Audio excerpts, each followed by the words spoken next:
Messieurs, bonsoir, bienvenue à cette nouvelle édition de l'information sur Miracle TV+. Nous passons à présent au sommaire. Togo, les aléas climatiques font perdre 26 milliards de francs CFA au pays. Angola, cérémonie d'ouverture du nouvel aéroport du pays. Mesdames, Messieurs, bonsoir. Nous débutons en religion du 8 au 12 novembre, le siège de l'église ambassade des miracles. La cathédrale des miracles a abrité un grand séminaire qui avait pour thème transformer pour impacter les nations. L'orateur invité fut le docteur Sandé Adéladja qui a débuté le séminaire en nous racontant son histoire, son parcours semé de douleurs, de peines, de détresse, puis de sa transformation avec l'acceptation de Christ dans sa vie, de son parcours ecclésiastique, de sa réussite loin de son pays natal, le Nigeria, en Ukraine, à Kiev. Ces prédications nous ont permis de comprendre que le seul obstacle au-devant de nous était notre ignorance. En effet, la Bible déclare en Osée chapitre 4, le verset 6, « Mon peuple périt faute de connaissance ». À partir de la connaissance, il nous a instruits sur le fait de quitter le stade de l'enfance dans l'Église pour être un fils, car seul un fils héritera et seul un fils pourra porter loin la vision de son père. La connaissance qui sortait de la bouche du docteur Sandé Adéladja le dimanche jour de clôture du séminaire qui avait enregistré la présence du bishop Ouattara Mohamed Idriss, de son épouse le révérend pasteur Tania Ouattara, du docteur Sandé Adéladja et de son épouse, de la veuve de l'illustre prophète Kakou Sévérin, la révérende Hélène Kakou, de certains membres du corps pastoral en Côte d'Ivoire, mais aussi d'une délégation gouvernementale conduite par l'ex-ministre Jean-Luc Bion et de certains députés ivoiriens. Le thème de ce dimanche était l'amour. Le docteur nous a fait comprendre combien de fois Dieu est amour, combien de fois il nous aime. Il nous a dressé un tableau qui nous a permis de faire une introspection sur notre relation avec le Seigneur. C'est donc transformé que nous sommes prêts à impacter les nations.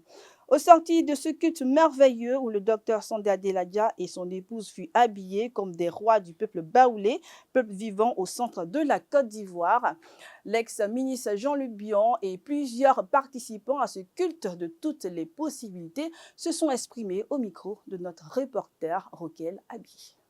C'est la première fois, la toute première fois que je suis venu à l'église en l'ambassade des miracles. Et j'avais entendu parler du bishop Idriss Ouattara et c'est grâce au docteur Sandé que je me suis retrouvé avec lui aujourd'hui.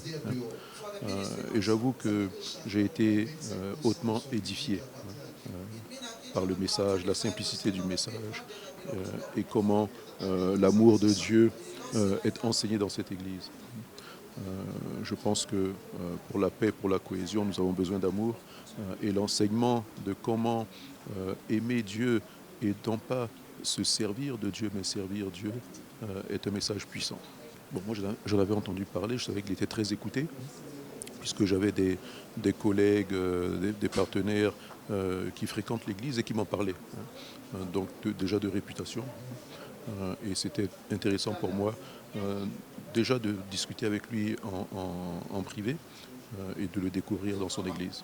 Je crois que, je n'étais pas là les 2 autres jours, et je crois bien que les gens ont été bénis et impactés, parce que les quelques heures que j'ai fait, j'ai été touché, voilà, ça m'a fait énormément de bien. Donc je veux bénir le nom du Seigneur, voilà, pour ce moment passé dans sa présence. C'est quelqu'un que j'ai connu, je connaissais depuis quand il n'était pas encore pleinement dans le ministère, quand il était encore jeune dans la foi. Il était chez le pasteur, si je ne me trompe pas, Pandji Bernard, voilà. Et avec Papa Kakou, on était là-bas pendant que le vieux faisait le ministère. Ce jour-là, il avait même prophétisé sur le temple. Voilà. Il dit que le pasteur Bernard allait avoir un grand temple et tout. Et après, il a prophétisé sur lui. Voilà, il a prophétisé sur lui pour dire que Dieu allait l'élever, Dieu allait le bénir, il allait avoir un grand ministère. Donc, je ne suis pas surpris, je ne suis pas étonné. Je ne fais que bénir le nom du Seigneur pour la révélation et l'accomplissement de la parole. Je dis merci à Dieu. Voilà. La grosse conclusion, les enfants de Dieu doivent envahir toutes les sphères de la nation pour impacter la nation et faire avancer.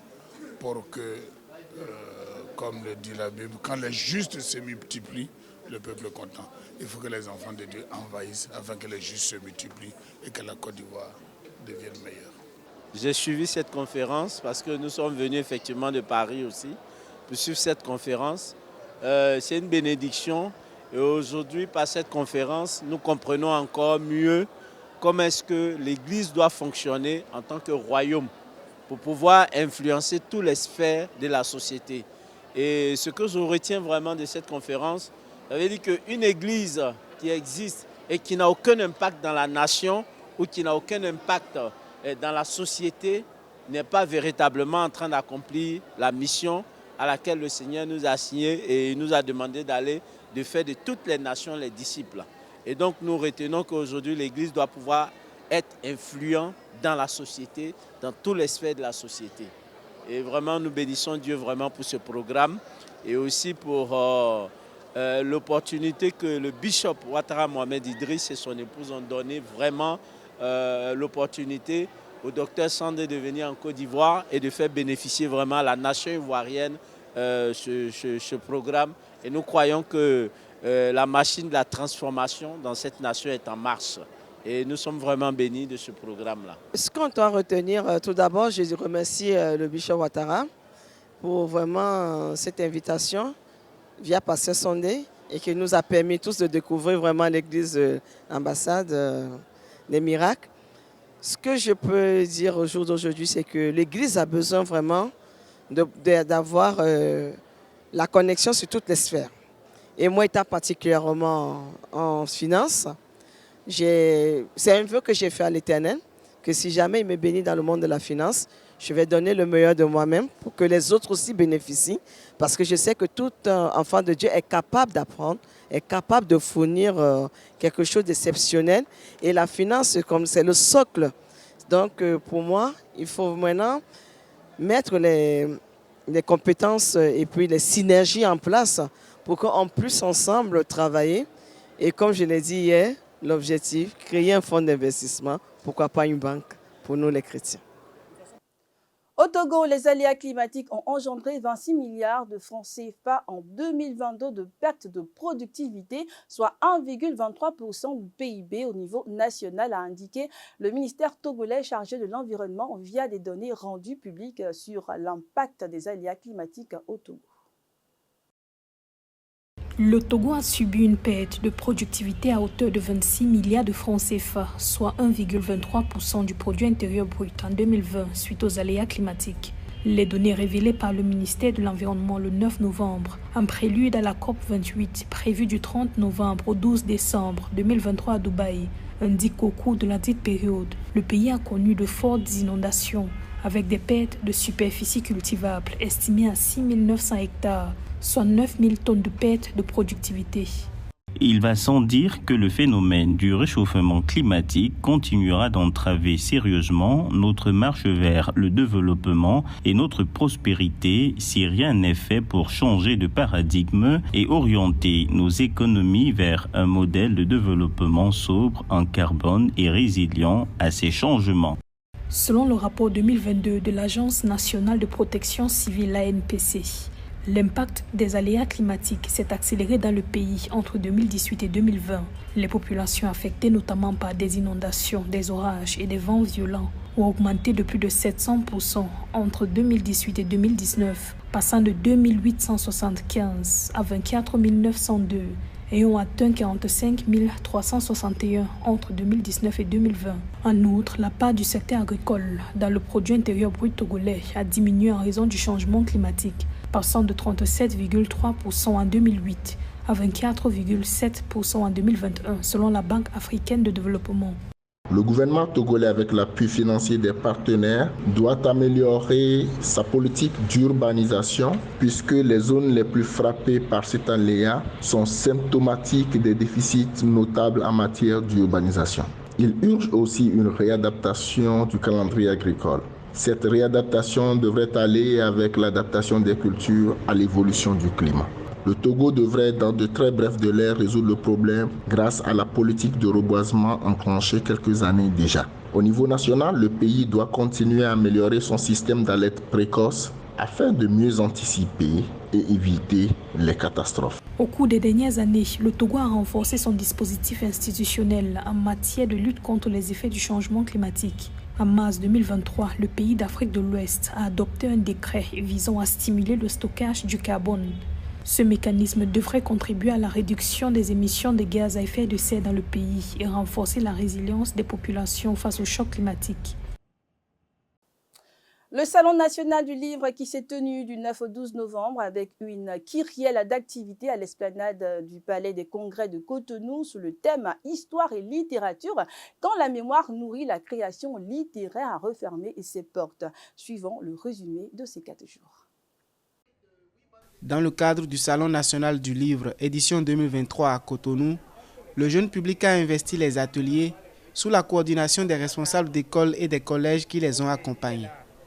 Après avoir révélé leur potentiel en lecture, dessin et l'art oratoire, des lauréats ont reçu un chèque cadeau qu'ils ont échangé contre des livres. À l'instar de plusieurs maisons d'édition présentes dans les stands sur le site, la librairie digitale Book Connect a reçu des élèves bénéficiaires de ce bon. Les enfants remettent des tickets, des chèques cadeaux de valeur de 1000 francs et de 2000 et puis ils échangent ça contre des livres du même montant, de la même valeur. C'est toujours un plaisir de savoir que les enfants, les élèves continuent quand même d'aimer la lecture, malgré tout ce qu'on a aujourd'hui, voilà, les mangas et tout, mais malgré ça, ils restent accrochés à la lecture, c'est bien, ça fait plaisir. Le livre demeure un moyen universel de communication. Dans le contexte de la révolution digitale, le livre papier résiste au support numérique. Toutefois, la lecture peine à suivre le rythme et la dynamique impulsés par les acteurs de la chaîne du livre. Ceci à cause de l'illettrisme et la faible communauté de lecteurs. De nombreux experts préconisent la mise en œuvre de la médiation culturelle au sein des institutions pour une promotion culturelle réussie. Les auteurs font leur travail qui est celui de créer. Les éditeurs publient les livres. Il me semble que c'est au niveau de la médiation culturelle qu'un travail doit être fait. D'abord les librairies, ensuite les bibliothèques et que les écoles s'y impliquent. C'est de cette façon qu'on va faire en sorte que les productions d'œuvres littéraires africaines atteignent les publics africains. À noter que des conférences, débats, des cafés littéraires et dédicaces en présence des professionnels du livre ont meublé l'édition 2023 du Salon national du livre qui s'est tenue du 9 au 12 novembre 2023 à Cotonou. Les œuvres littéraires des écrivains béninois, lauréats du Grand Prix littéraire du Bénin, ont été valorisées dans le cadre de cette célébration du livre. Le président angolais João Lourenço a officiellement inauguré l'aéroport international nommé Dr Antonio Agostinho Neto à l'honneur du premier président de la nation. Situé à l'extérieur de la capitale Luanda, l'ouverture de l'aéroport concernera d'abord le trafic de fret avant d'introduire des vols intérieurs de passagers en février 2024, suivis de vols internationaux en juin 2024. Le président angolais João Lourenço a inauguré le 10 novembre 2023 l'aéroport international Dr Antonio Agostinho Neto. La nouvelle infrastructure, située dans la municipalité d'Ikolo et Bengo, au sud-est de la province de Luanda, s'étend sur une superficie de 75 km² pour un coût estimé à plus de 2 milliards de dollars. Elle a une capacité prévue de 15 millions de passagers par an et une capacité annuelle de fret de 130 000 tonnes. C'est un grand gain pour le secteur des transports. Cette infrastructure importante servira non seulement l'Angola, mais servira en tant que hub de transport aéroportuaire pour l'Afrique et pour le monde. La mise en service de l'aéroport international Dr Antonio Agostinho Neto se déroulera en 3 phases. La première phase est consacrée au service de fret jusqu'en février 2024. La deuxième phase, qui débutera en février 2024, comprendra les services domestiques et les services internationaux sont prévus en juin 2024. Le nouvel aéroport va stimuler le commerce, l'industrie du transport et touristique de l'Angola et devrait contribuer à la diversification de son économie qui repose à plus de 90% sur le pétrole. quando os estudos assim o aconselharem. Quand les études conseilleront, il y aura d'autres travaux à réaliser, à savoir la possibilité de construction d'un autre terminal et une piste. Ces travaux permettront à terme à l'aéroport d'accueillir 65 millions de passagers par an. Cerca de 65 milhões de passageiros ano. Le président João Lourenço a déclaré que la gestion de l'aéroport sera confiée à un opérateur privé compétent afin de permettre à l'infrastructure d'être une source génératrice de revenus pour l'État. La désignation du nouvel aéroport est une reconnaissance des œuvres du premier chef d'État Antonio Agostinho Neto en faveur de la liberté et de l'indépendance du peuple angolais. Précisons que l'inauguration de l'aéroport international Dr Antonio Agostinho Neto a eu lieu la veille des 48 ans d'indépendance de l'Angola, célébré le 11 novembre 2023. En Europe, l'Union européenne a demandé à Israël et le Hamas de ne pas utiliser les hôpitaux et les civils présents dans les établissements comme boucliers. Cependant, ce double appel de l'Union européenne pourra-t-il atténuer cette guerre? Le tout dans cet élément. L'Union européenne condamne d'une part le Hamas qui utilise des hôpitaux et les civils présents dans ces établissements comme boucliers et d'autre part, elle appelle Israël à faire preuve du maximum de retenue. C'est le double message des 27 au mouvement islamiste palestinien et à l'État hébreu concernant les centres hospitaliers dans la bande de Gaza. We ask Israel to show maximum restraint in order to save civilian lives. We condemn the use by Hamas of people at hospitals as shields, but also we express our concern for the dire situation of the hospitals that are being heavily affected by the bombing. Selon le Hamas, tous les hôpitaux dans le nord de la bande de Gaza sont désormais hors service à cause du blocus sur les carburants qui empêche les générateurs de fonctionner, ce qui prive les établissements d'électricité. Pour les 27 ministres des Affaires étrangères qui se retrouvent lundi à Bruxelles, la situation est inquiétante. Il faut voir ce qui se passe dans les hôpitaux à Gaza. Ce ne sont pas des champs de bataille. Et il faut écouter, à mon avis, les Médecins sans frontières, la direction de l'Organisation mondiale de la santé qui disent que les gens, les patients qui sont en station intensive, ils n'ont aucune chance. Il n'y a plus d'oxygène, il n'y a plus d'eau, il n'y a plus de médicaments, donc ces gens vont mourir. Mais les 27 sont divisés. Si l'Union demande officiellement de mettre en place des pauses humanitaires pour permettre d'acheminer les secours, certains États membres, comme l'Espagne et la Belgique, souhaitent un cessez-le-feu, mais l'Allemagne ne veut pas aller jusque-là. Ich verstehe total den Impuls in dieser furchtbaren Situation, wo unschuldige Kinder, Menschen, Frauen, Mütter, Familien nicht nur so furchtbar leiden, sondern ums Leben kommen, verstehe ich den Impuls nach einem Waffenstillstand. Aber Impulse reichen eben nicht aus, um Menschen zu helfen, um wirklich Sicherheit und Frieden zu garantieren. L'Union européenne estime que tous les civils doivent pouvoir quitter les zones de combat. Elle juge aussi que les pauses humanitaires doivent pouvoir être mises en place immédiatement. C'est tout pour cette édition de l'information. J'ai été ravie de vous l'avoir présenté à la caméra 1, Lago Ulrich, à la caméra 2, Ballon Mohamed. Chers téléspectateurs de Miracle TV+, je vous souhaite une bonne suite de programmes sur la télé qui transforme.